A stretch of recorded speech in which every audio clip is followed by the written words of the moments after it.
It is time now for the Rodeo Roundup. We are chatting about some of the headlines making the rounds this week. Let's meet our panel of dear friends, local comedian Doreen Collins and Becca Berger and Mike D from Hot 106. Good morning, everybody.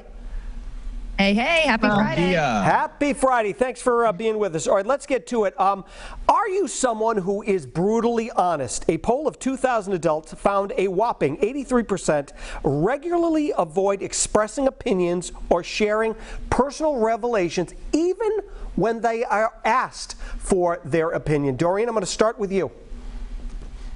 That's my photo next to that description.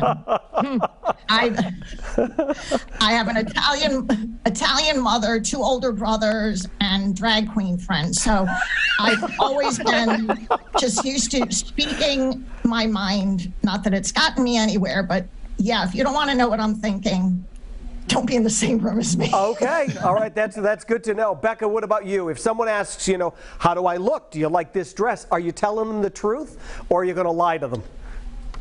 Well, it depends on how many glasses of wine I've had. That's fair. As simple as that. I'm a people pleaser, so a little bit opposite from Doreen, who had a few good Real Housewives taglines in there. I have a hard time being brutally honest. It depends on. If it's my husband, yes. Everybody else, different. Okay. All right. Now, Mike, if I ask you, Mike, do I look fat? Are you telling me the truth, or are you going to, sugarcoat it?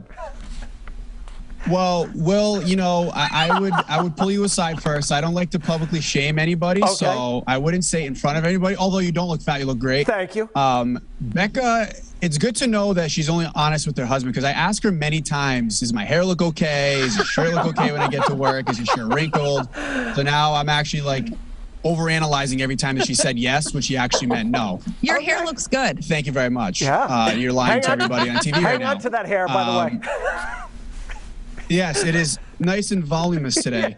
But I have a hard time being brutally honest. It depends how close I am to the person. Okay. All right. Sounds good. All right. Summertime is here. A lot of people will go to the beach. They'll sit someplace and they will break out a book.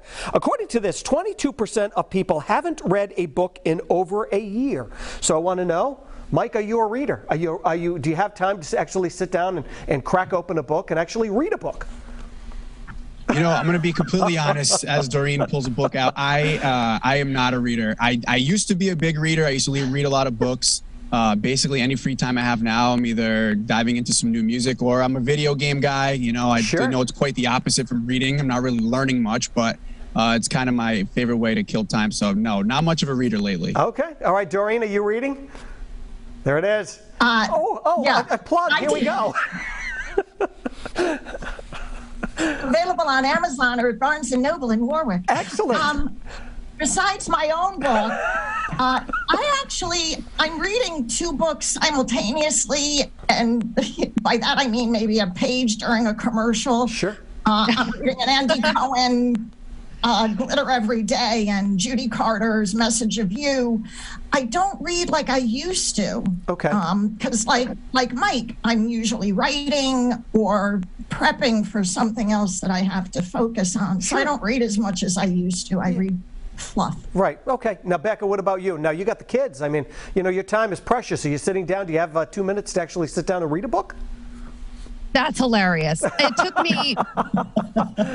It took me 2 years to read Michelle Obama's book. And I wish I was kidding. I was a new mom, and I could barely read text, let alone reading a book. But I will put Doreen's book on my list. And if the other question is, would I want a physical, reading an actual book with pages versus a device, I'm going old school. Yeah. The physical pages. Yeah, I think a lot of people. Prefer that. Okay, now when you go to a party, do you like to interact with people? Do you want to be the most interesting person at the party? A new study reveals how to be the most interesting person at that party, and it says, don't talk about yourself. Instead, let other people talk about themselves. Be genuinely interested, and then ask smart follow-up questions. Doreen, are you the life of the party? Are you the most interesting person at the party when you show up? Well, if I am, that's a pretty sad party. But I don't like to be the most interesting person. I want to meet people that interest me, that are more fun than me, that are more educated, more well-traveled. I do love being the life of the party. I'm not going to deny that, Sure. but I don't want to be the most interesting person in the room. Okay. All right, Becca, what about you? Are you, you know, for a lot of people think either doing this or what you do, Doreen, as a comedian, or what you guys on the radio, that everybody wants to be the center of attention. A lot of times it's almost the absolute opposite when you go someplace. You're the most quiet person at the party. I don't know about you, Becca. I'm definitely not the most quiet, but I know that Mike can support this statement. I ask 30 questions of especially the new people minimum that I meet. Yeah. And some would call it nosy. I like to call it curious. Okay, that's all right. Mike, when you go to a party, are you hiding out in the corner, or do you want to be the most interesting person there? I don't want to throw any shade at my family. I absolutely love them. But for some reason, I get more anxiety going to family parties because there's more life questions and like, how are you? What is going on in your life? Whereas when I'm with my friends, I like being the life of the party because it's like, hey, you know, where's the next drink? You playing beer pong? Let's do a shot ski, you know? So a little bit of difference. So again, it depends on the crowd. Mike's hanging out at a great party. He's having shot skis and everything else. Guys, thanks. Always. That's right. Thanks so much, and happy Friday, everybody. Thanks so much for joining us on the Rodeo Roundup today. Always great catching up with you guys.